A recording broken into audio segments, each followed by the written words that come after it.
जय श्री कृष्ण। आप आज की जो वार्ता है वह गृह वास्तु के विषय पर है। वास्तु कुछ नियमों का पालन करने का विकास करने, इमारतें और अब हमारे आसपास के प्राकृतिक सकारात्मक ऊर्जा को बनाए रखने के लिए एक बहुत पुरानी प्रथा है। भारतीय सभ्यता तथा परंपरा की यह सदियों पुरानी प्रथा अद्भुत परिणाम देती है और इसके चिकित्सकों का जीवन सफल, समृद्ध और शांतिपूर्ण बनाती है। बढ़ती हुई आबादी और जगह की कमी की वजह से वास्तुशास्त्रोक्त भूमि तथा भवन का प्राप्त होना लगभग असंभव सा होता जा रहा है और लोग भी बहुत महत्व नहीं दे पा रहे हैं। वास्तुशास्त्र विभिन्न ऊर्जा जैसे सूर्य से सौर ऊर्जा, कॉस्मिक ऊर्जा, चंद्र ऊर्जा, तापीय ऊर्जा, चुंबकीय ऊर्जा, प्रकाश ऊर्जा, पवन ऊर्जा पर आधारित है। इन सारी ऊर्जा को शांति, समृद्धि और सफलता को बढ़ाने के लिए संतुलित किया जा सकता है। शहरों में विकास प्राधिकरणों द्वारा दिए जा रहे प्लाट या फ्लैट पूरी तरह से वास्तु के अनुसार नहीं होते। इन प्लाटों या फ्लैट वास्तुशास्त्रोक्त सभी कक्षों का निर्माण भी संभव नहीं होता है। आजकल आबादी के बढ़ते या यूं कहें पश्चिमी सभ्यता के अनुसरण के चलते लोगों ने फ्लैट में रहना ज़्यादातर शुरू कर दूसरी ओर कोई भी वास्तुशास्त्र का पालन नहीं करता है। इसके अलावा आजकल कई ऐसे वास्तुशास्त्री हैं जो घर की दिशा या दशा को बदले बिना घर को वास्तु दोष से मुक्त करने का दावा भी करते हैं। घर वास्तु के सिद्धांतों के अनुसार नहीं बनाया गया है तो सकारात्मक ऊर्जा घर के प्रतिध्वनित होती रहती है, नकारात्मक ऊर्जा घर में प्रतिध्वनित होती रहती है, जिससे कुछ अपूरणीय नुकसान और मालिक को आर्थिक नुकसान इसके परिणाम हो सकते हैं। कुछ इन बातों का ध्यान में रखकर अपने घर की खुशहाली को बढ़ाया जा सकता है। वास्तु के अनुसार यह माना जाता है कि घर निर्माण शुरू करने से पहले भूमि पूजन कर लेना चाहिए। यह एक शुभ शुरुआत माना जाता है और आगे का कार्य करने के लिए एक अच्छी शुरुआत माना जाता है। जब आप अपने घर का निर्माण कार्य शुरू करते हैं तो यह सबसे अच्छा समय है कि आप इंजीनियरिंग जो व्यक्ति किया हुआ है उससे घर का नक्शा डिजाइन बनवाते समय आप वास्तु का ध्यान रख लें, जिससे बाद में कुछ तोड़ फोड़ करने की आवश्यकता ना पड़े। वास्तु एक विशाल इमारत के अंदर और हमारे जीवन में सकारात्मक ऊर्जा के दोहन के लिए प्रयोग में लाया जाता है। वास्तु के नियमों का प्रयोग में लाने से घर में सकारात्मक ऊर्जा हमारे जीवन में आने वाली नकारात्मक परेशानियों को रोका जा सकता है।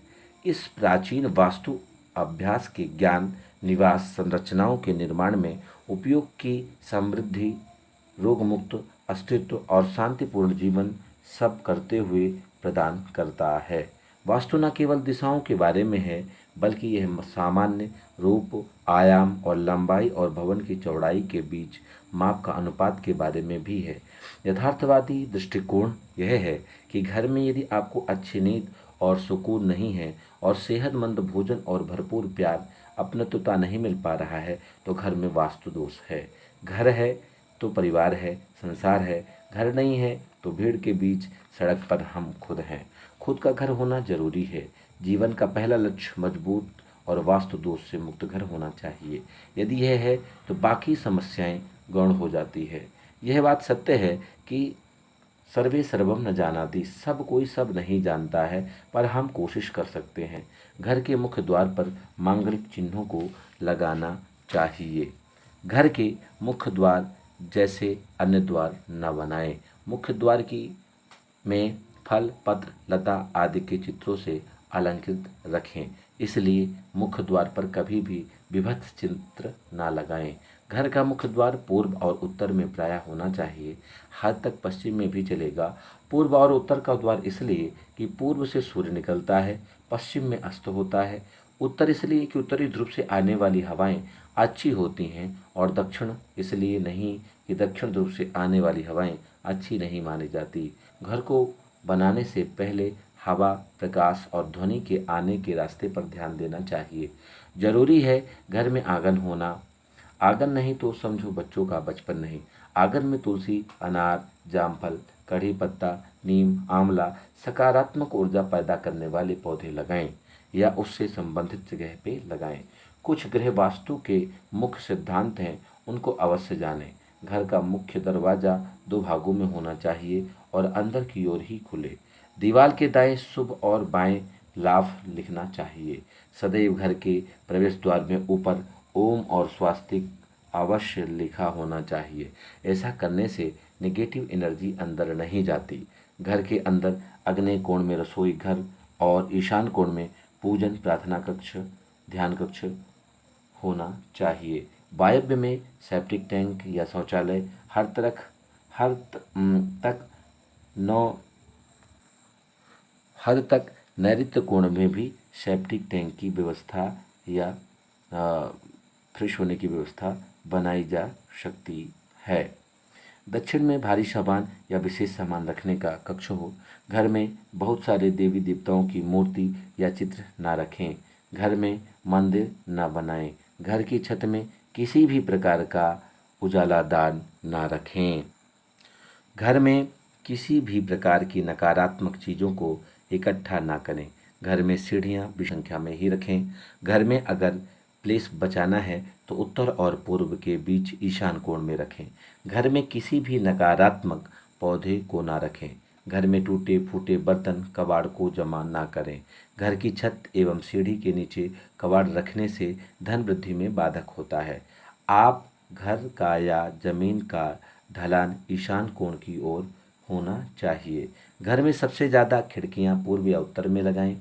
घर की बालकनी और वॉश बेसिन भी इस दिशा में होना चाहिए।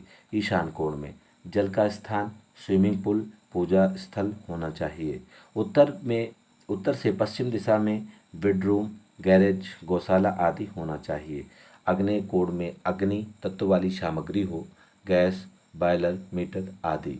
घर के मुखिया का कमरा नैऋत्य में होना चाहिए। कैश काउंटर मशीनें महंगी सामग्री आप नैऋत्य में रख सकते हैं।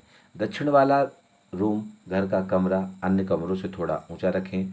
जो व्यक्ति घर के दक्षिण या नैऋत्य में निवास करता है घर में उसी की चलती है। ऐसा प्रायः देखा गया है। गृह वास्तु से संबंधित बहुत सारी बातें हैं। जब भी आपको कुछ बृहद जानना हो तो आप मुझे या जिसे भी आप जानते हो उससे या किसी योग पठित ब्राह्मण से जानकारी लेकर अपने कार्य को करें। आशा है यह जानकारी आपको अच्छी लगी होगी। अगर कुछ बातें ऐसी भी हैं जो हमने इस वीडियो में नहीं बताई हैं, इसका नेक्स्ट पार्ट जब हम बनाएंगे तो ध्यान रखेंगे। आप मुझे कमेंट में अवश्य बताएं कैसी लगी आपको ये वीडियो। परमात्मा आप सबका कल्याण करे। जय श्री कृष्णा। हर हर